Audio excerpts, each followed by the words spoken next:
بسم اللہ الرحمن الرحیم، السلام علیکم۔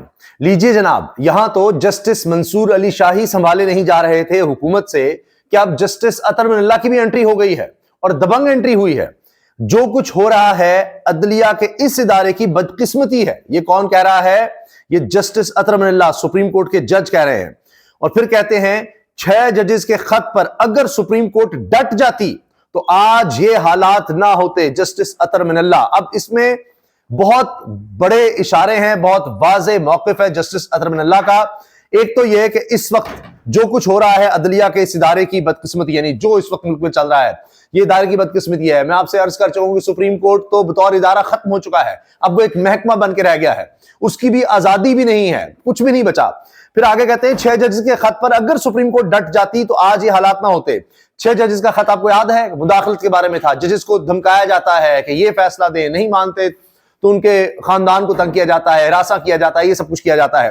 پھر آپ دیکھیں کہ وہ کہہ رہے ہیں اگر سپریم کورٹ ڈٹ جاتی، یعنی سپریم کورٹ ڈٹی نہیں۔ قاضی فائز عیسیٰ صاحب نے کیا کیا؟ سپریم کورٹ کو ہی ختم کر دیا، مار ڈالا۔ اور اگر ہائی کورٹ کے 6 ججز کے خط پر کچھ کارروائی ہو جاتی تو سپریم کورٹ شاید بچ جاتی۔ اور پھر وہ کہتے ہیں آج یہ حالات نہ ہوتے کہ اب سپریم کورٹ ہی فارغ ہو چکی ہے بطور ادارہ، وہ ختم ہو گئی۔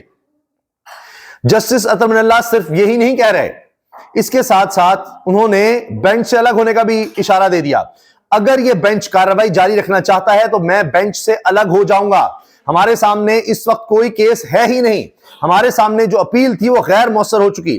اگر بینچ کارروائی جاری رکھنا چاہتا ہے تو میں معذرت کروں گا جسٹس اطہر من اللہ، کیونکہ ہوا یہ کہ منصور علی شاہ صاحب نے جب فیصلہ سنا دیا کہ فل کورٹ بننی چاہیے اور بظاہر جو ہے ججز نے توہین عدالت کی ہے، جب وہ فیصلہ آ گیا توہین عدالت کی کارروائی ختم کر دی گئی تھی ایڈیشنل رجسٹرار کے خلاف، تو اس کے بعد بھی اگر وہ جو 6 ججز پر ایک بینچ بنایا گیا تھا اور اس میں کہ جی یہ انٹرا کورٹ اپیل ہے، تو اس پر پھر اطہر من اللہ صاحب نے کہا جی میں تو پھر بینچ سے الگ ہو جاؤں گا، اب تو وہ کیس ہی نہیں رہا، تو پھر اب یہ کیوں کہا جا رہا ہے؟ کیونکہ اس میں ججز کے ریمارکس آنے لگ گئے کہ جی پھر کیا ہم نے توہین عدالت کی ہے، منصور علی شاہ صاحب نے کیسے کہہ دیا، پھر جنہوں نے توہین عدالت کی ہے انہی کی فل کورٹ کیسے بن سکتی ہے، اور اسی چیف جسٹس کے پاس وہ کہہ رہے ہیں فل کورٹ لے جایا جائے، یہ کیسے ہو سکتا ہے؟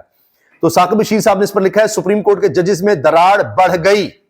تو اب یہ دراڑ بڑھتی چلی جائے گی، ایسے تھوڑی ہوگا کہ آپ ایک ادارے کو ختم کر دیں، اس کو ذبح کر دیں، اس کی آزادی ختم کر دیں، اس کو ایک محکمہ بنا دیں، اور محکمہ بھی ایسا کہ پٹوار خانے سے بھی بدتر کر دیں، اور وہاں پر کوئی دراڑ بھی نہ ہو، کوئی کچھ کہے ہی نہ، سب ججز جو ہیں وہ چپ کر کے کہیں کہ ہاں تنخواہیں لیتے رہتے ہیں، مرات ہیں، لاکھوں روپیہ تنخواہ ہے، ریٹائرمنٹ بھی ہے، بس ٹھیک ہے، جس طرح باقی محکموں میں ہوتا ہے، پولیس کا بھی ہے، دیگر محکمے ہیں، ہم بھی اسی طرح پٹوار خانہ ہے، چلتے رہیں گے، ہمیں بس مرات مل رہی ہیں۔ کچھ تو ہوں گے جو ضمیر کی آواز پر، آئین، قانون، کردار پر کھڑے ہوں گے، اور اب وہ کھڑے ہوتے نظر آ رہے ہیں۔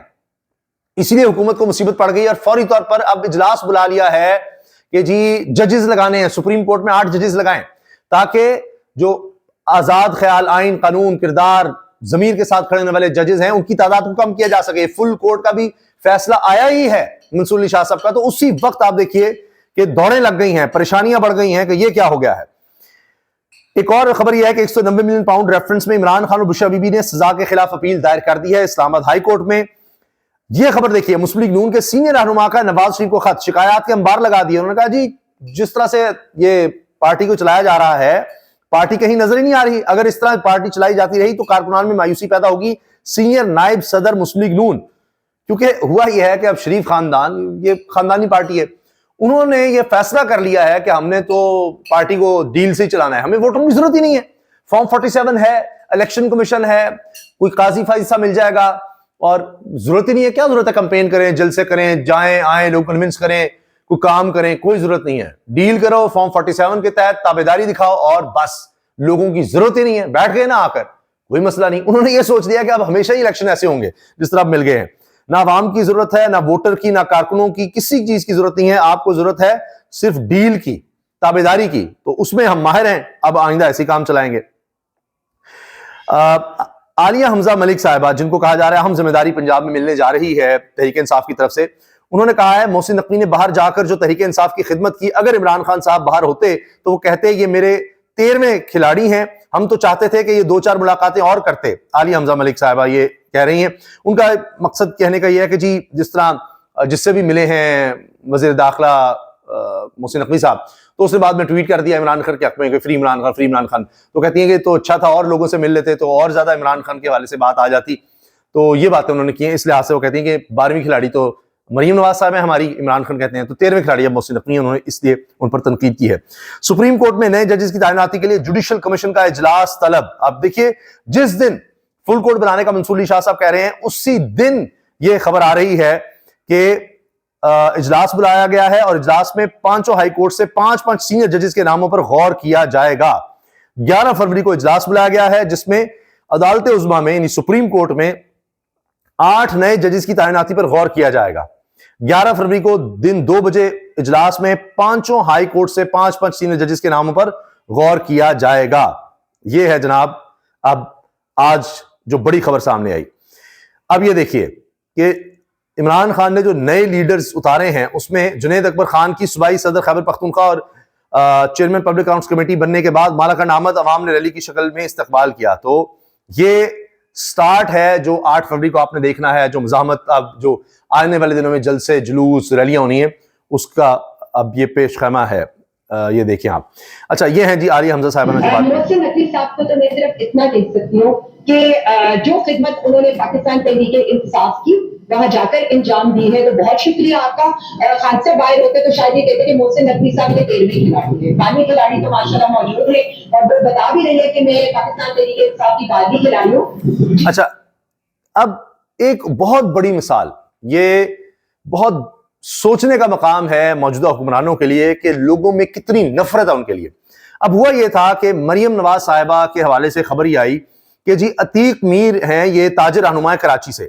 تو احسن اقبال صاحب ایک تقریب میں گئے تھے اور وہاں پر تاجروں سے مل رہے تھے تو عتیق میر نے کہہ دیا کہ جی آپ ایسا کریں کہ وزیر اعلیٰ سندھ مراد علی شاہ کو آپ رکھ لیں اور مریم نواز صاحبہ کو یہاں پر لگا دیں وزیر اعلیٰ سندھ کا. اچھا تو اب اس کو بڑا ہائی لائٹ کروایا گیا اپنے چینلز میں کہ دیکھیں مریم نواز کی کتنی تعریف ہو رہی ہے کہ وہ بڑی زبردست وزیر اعلیٰ ہے اور سندھ کا وزیر اعلیٰ تو بالکل کسی کام کا نہیں, مراد علی شاہ دیکھیں کراچی کے تاجر کیا کہہ رہے ہیں. تو وہ اس تناظر میں آپ دیکھیں کہ اس کا مطلب یہ ہے کہ جو جس پر حکم چلا رہے نہیں سندھ کے لوگ مراد علی شاہ سے تنگ ہیں, وہ کہتے ہیں اس سے تو بہتر مریم نواز ہوگی, کچھ بھی ہے چلو مریم نواز سے بہتر ہوگی. لیکن جب انہوں نے بات کہہ دی تو اتنا ریئیکشن آیا کہ انہوں نے کہا میں نے تو یہ بات مذاق میں کی تھی, اور حتیٰ کہ لینے کے دینے اس طرح پڑ گئے کہ انہوں نے پھر مریم نواز صاحبہ تو شدید تنقید کی ہی, ساتھ شہباز شریف اور نواز شریف کو نہیں بخشا, یعنی ان کے چچا اور والد صاحب کو بھی بیچ میں رگڑ دیا اور کہا کہ جی میں نے تو یہ بات مذاق میں کی تھی. اور اس پر اب خبریں کیا لگیں کہ مریم ہمیں دے دیں. کراچی کے تاجر رہنما عتیق میر نے یو ٹرن لے لیا. مریم نواز صاحب والی بات میں نے محض مذاق میں کی تھی. عتیق میر کراچی کے تاجر مریم نواز کی کارکردگی سے متاثر احسن اقبال سے بڑا مطالبہ کیا ہے. اچھا احسن اقبال نے آگے سے جواب کوئی نہیں دیا تھا. اب آپ یہ سنیے کہ عتیق میر صاحب نے کیا وضاحت اس پر دی ہے, اس سے آپ کو اندازہ ہوگا کہ لوگوں میں کتنی موجودہ حکمرانوں کے لیے نفرت آ چکی ہے کہ فوری طور پر اس کی وضاحت جاری کرنی پڑتی ہے. اور پھر اور زیادہ وہ بچائے اس کے کہ چلو مریم تک بات رہتی, اس کو جتنا ہائی لائٹ کیا گیا کروایا گیا کہ مریم کی بڑی تعریف ہوئی ہے, خبریں لگوائی گئیں, یہ دیکھیں ہاں جی کراچی کے لوگ کہہ رہے ہیں مریم نواز صاحبہ میں مل جائیں, واہ ہو جائے وہ ہو جائے. تو جب یہ اتنی خبر پھیلائی گئی تو پھر ریئیکشن یہ ہوا کہ اس میں الٹا مزید بے عزتی کروائی گئی. یعنی مریم صاحبہ کے خلاف تو بیان دیا ہی, بیچ میں شہباز اور نواز شریف کے بارے میں بھی کہہ دیا. یہ آپ سنیے گا کہ یہ دیکھیے گا. کم اور آنیہ جانیہ زیادہ ہے. مریم کے حوالے سے میں نے یہ بات محض مذاق میں کہی تھی کہ مریم سنگھ کو دے دے اور مراد علی شاہ پنجاب کو دے دے. کہتے ہیں مریم صاحبہ کے بارے میں نے مذاق میں کہی تھی کہ مریم سندھ کو دے دے اور مراد علی شاہ پنجاب کو دے دیں. آگے اب شدید تنقید ہے. قطعی طور پہ کسی بلدیاتی کارکردگی کے حوالے سے نہیں کہی,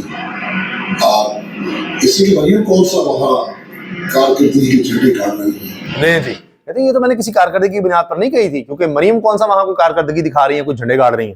ان کا بھی معاملہ اپنے باپ اور چچا کی طرح ہے. ان کا بھی معاملہ اپنے باپ اور چچا کی طرح ہے. لیں جی شہباز نواز شریف پر اب یعنی بات اگر صرف یہاں تک رہتی, خبر نہ بنائی جاتی تو شاید یہ اتنی وضاحت نہ کرتے اور بیچ میں نواز شریف اور شہباز شریف کو بھی نہ رگڑتے. معاملہ دیکھو ساری آنیہ جانیہ دیکھو, اس لیے یہ اس بیان کی حقیقت یہی ہے کہ جو یہ تو خاندان ایسے کہتا ہے کہ ہماری کارکردگی دیکھو, ہماری آنیہ جانیہ دیکھو. یہ انہوں نے بات کر دی ہے. ریاض الحق صاحب سینئر صحافی ہیں, لکھتے ہیں جو ہی فل کورٹ کی گونج سنائی دی